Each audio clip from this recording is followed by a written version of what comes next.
Hello વાલા વિદ્યાર્થી મિત્રો, એસએસબી હેડ કોન્સ્ટેબલમાં ભરતી આવી છે. એસએસબી એટલે કે સશસ્ત્ર સીમા બળ. તેમાં હેડ કોન્સ્ટેબલ અને અલગ અલગ વિભાગમાં ભરતી આવી છે. તો પોસ્ટમાં છે ટોટલ પોસ્ટ તો 233 પોસ્ટ છે. ઓનલાઈન તેનું જે એપ્લિકેશન મોડ છે. ઉંમરની વાત કરવામાં આવે તો 20/4/2024 તમારે જે એડજસ્ટ કરવાનું છે, જેમાં અલગ અલગ પોસ્ટ પ્રમાણે ઉંમર છે, જેમ કે 18 થી લઈને 25, 18 થી લઈને 27. એસસી એસટી ને 5 વર્ષની છૂટછાટ છે. ઓબીસી લોકો ઉમેદવાર છે તેને 3 વર્ષની છે. જર્નલમાં જે આપણે ચલણની વાત કરીએ તો જર્નલ ઓબીસી અને ઈડબ્લ્યુએસ લોકો છે તે લોકોનું ચલણ તો 100 રૂપિયા છે. અને એસસી એસટી અને પીડબ્લ્યુએસ છે ફિમેલને પણ કઈ ચલણ નથી. ફોર્મ ભરવાની તારીખ છે 21 માર્ચથી શરૂ થઈ ગઈ છે. લાસ્ટ તારીખની વાત કરીએ તો છેલ્લી તારીખ છે 20 એપ્રિલ લાસ્ટ તારીખ છે.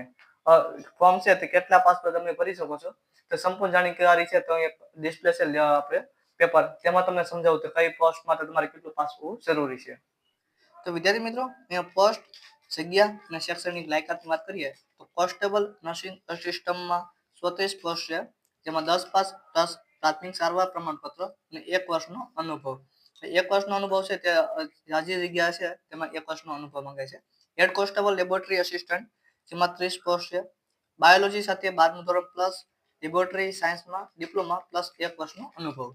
હેડ કોન્સ્ટેબલ ફિઝિયોથેરાપી 12 છે, તેમાં 12મું પાસ, ફિઝિયોથેરાપીમાં ડિપ્લોમા પ્લસ 1 વર્ષનો અનુભવ. એએસઆઈ તેમાં 3 છે.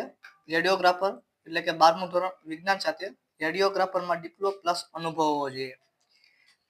એસએસઆઈ ફાર્માસિસ્ટ, એમાં 2 પોસ્ટ છે, એમાં ધોરણ 12મું પાસ વિજ્ઞાન સાથે પ્લસ ડિપ્લોમા ફાર્મસીમાં ડિગ્રી હોવી જરૂરી છે.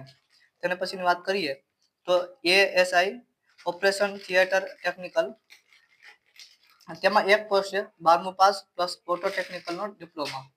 એએસઆઈ ડેન્ટલ ટેકનિશિયન 1 પોસ્ટ છે, 12મું પાસ પ્લસ ડેન્ટલ હાઇટ્સમાં ડિપ્લોમા અનુભવ હોવો જરૂરી છે. તો આ રીતની પોસ્ટ છે અને તેનું જે છે તે હતું એસએસબીમાં. ખાસ કરીને વિડીયો પસંદ હતો વિડીયોને લાઈક કરી દેજો, ચેનલને સબસ્ક્રાઇબ કરી અને શેર કરી દેજો.